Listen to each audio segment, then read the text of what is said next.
Hello everyone, कैसे हैं आप सब। आज हम जो कि ईस्ट यानी कि experimental advanced super conducting tokamak EAST जिसको मतलब शॉर्ट फॉर्म में कहा जाता है, तो जो कि चाइना का जो आर्टिफिशियल सन है, तो इसने जो है अभी ये जो कि सबसे जो उच्चतम जो तापमान जो है 288 मिलियन डिग्री फ़ारेनहाइट उसको हासिल किया है, जो कि सूरज के जो मतलब गर्मी से जो है 10 गुना ज़्यादा है। तो इसी के ऊपर जो है आज का ये टॉपिक है, हमारे डिस्कशन का ये जो टॉपिक जो है उसी के ऊपर है। आशा करती हूँ कि ये जो है आपके एग्ज़ाम पॉइंट ऑफ व्यू से बहुत ही इम्पोर्टेंट होगा, और जो भी आप कम्पिटिटिव एग्जाम्स के लिए प्रिपरेशन कर रहे हैं उन सब के लिए भी बहुत ही फ़ायदेमंद होगा। तो इस वीडियो को जो है एंड तक ज़रूर देखिएगा और लाइक प्लीज़ कर दीजिएगा। और अभी तक अगर आप लोगों ने हमारा चैनल सब्सक्राइब नहीं किया है तो प्लीज़ सब्सक्राइब कर लीजिए, और साथ ही साथ बेल आइकन भी दबा दीजिए ताकि आपको अगला नोटिफिकेशन मिल सके, और साथ ही साथ शेयर करना भी मत भूलिएगा। तो चलिए आज का ये जो डिस्कशन है वो शुरू करते हैं।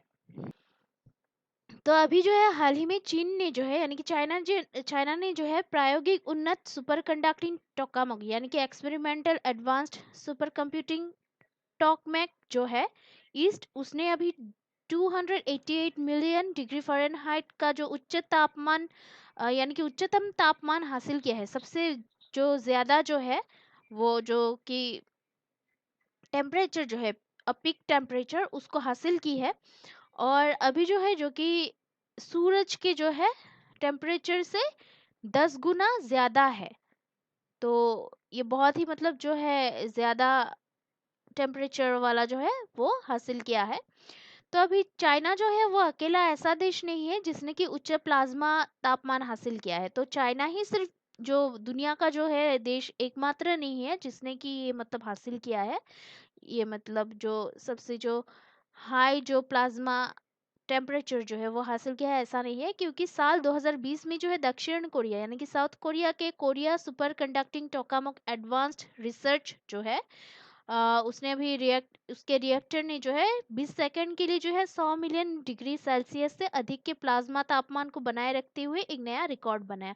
तो उससे पहले जो है कोरिया ने क्या किया है कि कोरिया का जो Korea super conducting tokamak advanced research reactor जो है उसने अभी 20 सेकंड के लिए जो है 100 मिलियन डिग्री सेल्सियस से ज़्यादा की जो प्लाज्मा टेम्परेचर जो है उसको बनाए रखते हुए एक नया जो रिकॉर्ड है उसको बनाया है। तो ये टोकामुक क्या है? तो अभी ये जो है संलयन ऊर्जा को नियंत्रित करने के लिए जो है तैयार की गई एक प्रायोगिक मशीन है। और इसके अंदर जो है परमाणुओं के संलयन उससे जो है उत्पादित ऊर्जा को एक विशाल बर्तन में ऊष्मा के रूप में जो है अवशोषित किया जाता है। और संलयन बिजली संयंत्र यानी कि फ्यूजन पावर प्लांट जो है, तो उसके जो है पारंपरिक बिजली संयंत्र की तरह इस गर्मी का जो है उपयोग भाप और फिट टरबाइन तथा जनरेटर के माध्यम से बिजली पैदा करने के लिए करता है। तो अभी टोकामुक क्या है उसके बारे में भी थोड़ा सा हमने जान लिया है यहाँ पे। तो अभी देखते हैं कि इसका जो मतलब ये जो आर्टिफिशियल जो सन जो है उसके बारे में थोड़ा सा जानते हैं।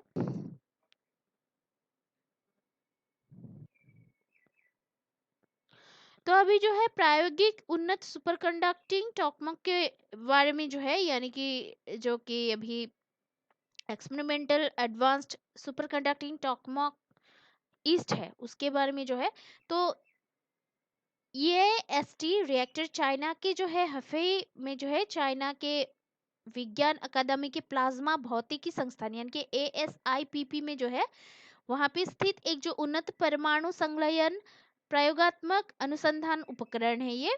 और इसकी जो स्थापना जो है मतलब इसको जो है अभी ई ये एसटी को जो है पहली बार साल 2006 में इसको शुरू किया गया था। और इसका जो उद्देश्य जो है वो क्या है थोड़ा सा उसके बारे में जानते हैं।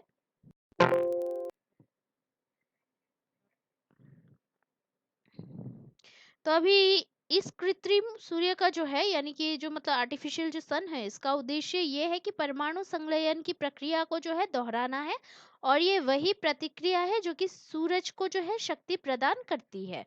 तो इसका जो उद्देश्य जो है वो आर्टिफिशियल ये सन का वो है ये कि परमाणु संलयन की जो प्रक्रिया जो है उसको फिर से दोहराना है। और ये वही प्रतिक्रिया है जो कि सूरज को जो है पावर मतलब प्रोवाइड करता है। ठीक है। देन और ये जो है ये international thermo nuclear experimental reactor उसकी सुविधा का एक हिस्सा है, जो कि साल 2035 में चालू होने के बाद विश्व का सबसे बड़ा परमाणु संलयन रिएक्टर बन जाएगा। तो ये जो है ये international thermo nuclear experimental reactor की जो है सुविधा का ही हिस्सा है ये, और जो कि 2035 के साल में जो है ये मतलब स्टार्ट होने के बाद विश्व का जो है यानी कि वर्ल्ड का जो है वो सबसे बड़ा जो परमाणु संलयन रिएक्टर जो है वो बन जाएगा। और आईटीईआर के सदस्यों में जो है चाइना, यूरोपीय संघ, भारत, जापान, कोरिया, रशिया और संयुक्त राज्य अमेरिका शामिल है। और ये जो आईटीआर के जो मतलब मेंबर्स जो है वो उनमें से कौन कौन शामिल है वो है चाइना है, यूरोपीय संघ है, भारत है, जापान है, कोरिया है, रशिया है और यूएसए है। ओके। देन अभी इसका जो कार्यचालन जो है वो ये परमाणु संलयन प्रक्रिया पर जो है आधारित है, जो कि सूर्य और अन्य तारों द्वारा की जाती है। तो ये जो है परमाणु संलयन प्रक्रिया पर ही आधारित है, जो कि सूर्य और बाकी जो मतलब तारे जो है उनके द्वारा की जाती है। और परमाणु संलयन करने के लिए जो है हाइड्रोजन के परमाणुओं पर अत्यधिक ताप और दबाव डाला जाता है ताकि वे एक साथ जुड़ जाए। तो इसको करने के लिए क्या करना पड़ता है कि जो हाइड्रोजन के जो परमाणु है उन पर जो है ज्यादा से ज्यादा जो टेम्परेचर जो है और जो कि प्रेशर जो है वो डाला जाता है ताकि वो जो है एक साथ मतलब जुड़ जाए। और हाइड्रोजन में जो है पाए जाने वाले ड्यूटेरियम और ट्रिटियम दोनों के नाभिक एक साथ मिलकर एक हीलियम नाभिक और एक न्यूट्रॉन के साथ ऊर्जा का निर्माण करते हैं। गैसीय हाइड्रोजन ईंधन को जो है 150 मिलियन डिग्री सेल्सियस से जो है ज्यादा के जो टेम्परेचर पर जो है इसको गर्म किया जाता है ताकि ये जो है यू परमाणु कणों का एक गर्म प्लाज्मा यानी कि विद्युत चार्ज गैस जो है वो बना सके। और एक मजबूत चुंबकीय क्षेत्र की जो है मदद से प्लाज्मा को जो है रिएक्टर की जो दीवारों से जो है दूर रखा जाता है ताकि ये सुनिश्चित हो सके कि ये ठंडा ना हो और बड़ी मात्रा में ऊर्जा उत्पन्न करने की क्षमता कम हो जाए। तो ये जो है ये मजबूत जो है चुंबकीय क्षेत्र की मदद से इसको मतलब जो कि एक जो चुंबकीय जो क्षेत्र होता जो है मैग्नेटिक जो एक जो एरिया होता है उसकी मदद से जो है प्लाज्मा को रिएक्टर की दीवारों से दूर रखा जाता है। क्यों रखा जाता है? क्योंकि ये मतलब श्योर होना चाहिए कि ये सुनिश्चित हो सके कि ये जो है ये ठंडा ना हो, ठंड ना पड़े ये, और बड़ी मात्रा में जो है ऊर्जा उत्पन्न करने की क्षमता को मतलब कम ना कर पाए।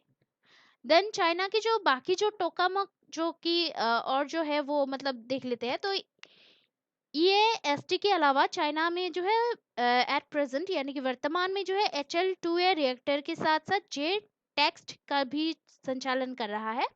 और उसके बाद जो है HL2M टोकामक चीन के जो है सबसे बड़े और सबसे उन्नत परमाणु संलयन प्रायोगिक अनुसंधान उपकरण को दिसंबर 2020 में जो है पहली बार सक्सेसफुली इसको संचालित किया गया था। और ये जो है चाइना की परमाणु ऊर्जा अनुसंधान क्षमताओं के विकास में जो है एक महत्वपूर्ण उपलब्धि थी। देन इसका जो सिग्निफिकेंस जो है इसका जो महत्व है वो क्या है? तो ये जो है चाइना के हरित विकास यानी कि ग्रीन डेवलपमेंट के लिए जो है महत्वपूर्ण है, यानी कि बहुत ही मतलब ये इम्पोर्टेंट है। और नाभिकीय संलयन एक ऐसी प्रक्रिया है जिसके माध्यम से जो है बड़ी मात्रा में अपशिष्ट उत्पन्न किए बिना उच्च स्तर की ऊर्जा का उत्पादन किया जाता है। देन परमाणु विखंडन जो है उसके विपरीत संलयन ग्रीन हाउस गैसों का जो है उत्सर्जन नहीं करता है और इसे कम जोखिम के साथ एक सुरक्षित प्रक्रिया माना जाता है। तो इसका जो इम्पोर्टेंस यानी कि सिग्निफिकेंस जो है उसके बारे में हमने थोड़ा सा जान लिया है। तो अभी जो आता है कि परमाणु अभिक्रियाएं, तो इसके बारे में थोड़ा सा जान लेते हैं। तो इसका जो थोड़ा सा डिटेल में जो है एक परमाणु अभिक्रिया जो है वो प्रक्रिया है जिसमें दो नाभिक अथवा एक नाभिक और एक बाह्य जो उप परमाणु कण एक जो या उससे अधिक जो है नए न्यूक्लियाइड का जो है उत्पादन करने के लिए आपस में टकराते हैं। तो एक जो परमाणु अभिक्रिया जो है वो प्रक्रिया है, वो एक प्रोसेस है जो कि जिसमें कि दो नाभिक अथवा एक नाभिक जो है और एक जो बाह्य जो है उप परमाणु कण एक या अधिक नए न्यूक्लियाइड का उत्पादन करने के लिए आपस में वो टकरा जाते हैं। और इस प्रकार एक परमाणु अभिक्रिया में कम से कम एक न्यूक्लियाइड का दूसरे में परिवर्तन होना चाहिए। तो इसी तरह जो है एक परमाणु अभिक्रिया में जो है कम से कम एक न्यूक्लियाइड का जो है दूसरे में जो है उसमें कन्वर्ट होना चाहिए। अभी इसका जो है प्रकार है तो नाभिकीय विखंडन। तो इस प्रक्रिया में जो है एक परमाणु नाभिक दो संतति नाभिकों यानी कि डॉटर न्यूक्लियई में जो है विभाजित होता है। और ये विभाजन जो है रेडियोधर्मिक क्षय द्वारा सहज प्राकृतिक रूप से या प्रयोगशाला में आवश्यक परिस्थितियों जैसे कि न्यूट्रॉन अल्फा आदि कणों की बमबारी करके इसकी उपस्थिति में किया जा सकता है। तो विखंडन से प्राप्त हुए खंडों अंशों का एक जो संयुक्त द्रव्यमान होता है जो कि मूल परमाणु से कम होता है। और द्रव्यमान में जो है हुई ये क्षति जो है सामान्यतः परमाणु ऊर्जा में परिवर्तित हो जाती है। तो इस द्रव्यमान में जो हुई जो मतलब जो लॉस जो होता है, जो कि क्षति जो होता है, वो ज्यादातर जो क्या होता है कि परमाणु ऊर्जा में ये कन्वर्ट हो जाता है। अभी वर्तमान में जो है सभी वाणिज्यिक परमाणु रिएक्टर नाभिकीय विखंडन की प्रक्रिया पर आधारित है। तो अभी जो क्या है, अभी का जो वाणिज्यिक जो परमाणु रिएक्टर जो है वो नाभिकीय विखंडन की जो प्रोसेस जो है उस पर आधारित है। और ये जो नाभिकीय जो संलयन जो है वो क्या है, तो नाभिकीय संलयन की प्रक्रिया जो है उसको अभी दो हल्के परमाणुओं के संयोजन के मतलब उससे जो है एक भारी परमाणु नाभिक के निर्माण के रूप में परिभाषित किया जाता है। तो नाभिकीय संलयन की जो ये जो प्रोसेस जो है उसको अभी दो हल्के परमाणु के जो संयोजन से जो है एक भारी परमाणु नाभिक के निर्माण के रूप में इसको परिभाषित किया जाता है। और इस तरह की नाभिकीय संलयन प्रतिक्रियाएं जो है सूर्य और यानी कि सूरज और बाकी जो तारे जो है उनमें ऊर्जा का स्रोत होती है। देन इस प्रक्रिया में जो है नाभिक को संलयित करने के लिए जो है अधिक मात्रा में ऊर्जा की आवश्यकता होती है। और इस प्रकार के लिए जो है कई मिलियन डिग्री तापमान तथा कई मिलियन पास्कल दाब वाली जो परिस्थिति जो है आवश्यक होती है। Hydrogen bomb. तो हाइड्रोजन बॉम्ब जो है इसका निर्माण एक ताप नाभिकीय संलयन या कि थर्मोन्यूक्लियर फ्यूजन जो है उसकी अभिक्रिया पर आधारित होती है। और हालांकि प्रारंभिक ऊर्जा प्रदान करने के लिए जो है हाइड्रोजन बम के मूल में जो है यूरेनियम या प्लूटोनियम उसके विखंडन पर जो है आधारित एक परमाणु बम को स्थापित किया जाता है।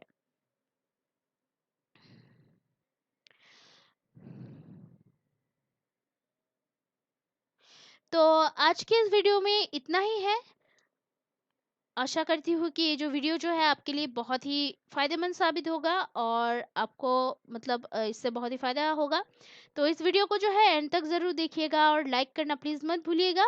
और कोई अगर सुझाव हो तो कमेंट करना प्लीज़ मत भूलिएगा, क्योंकि आपका जो सपोर्ट है वो हमें बहुत ही मोटिवेट करता है हार्ड वर्क करने के लिए और ऐसे वीडियोस को बनाने के लिए, क्योंकि ऐसे वीडियोस को बनाने के लिए जो है बहुत ही रिसर्च की ज़रूरत होती है और बहुत ही परिश्रम करनी पड़ती है। तो आशा करती हूँ कि आप लोग जो है हमारे परिश्रम को सपोर्ट ज़रूर करेंगे और हमारे जो वीडियोस जो है ऐसे ही देखते रहेंगे। और कोई अगर सुझाव हो तो कमेंट करना प्लीज़ मत भूलिएगा। हमारे जो वीडियोस जो है ऐसे ही देखते रहिएगा और कल जो है हम फिर से एक कोई ऐसे ही नए टॉपिक के जो एनालिसिस है उसके वीडियो के साथ फिर से आपके सामने प्रस्तुत होंगे। तो तब तक के लिए जो है हमारा चैनल देखते रहिएगा।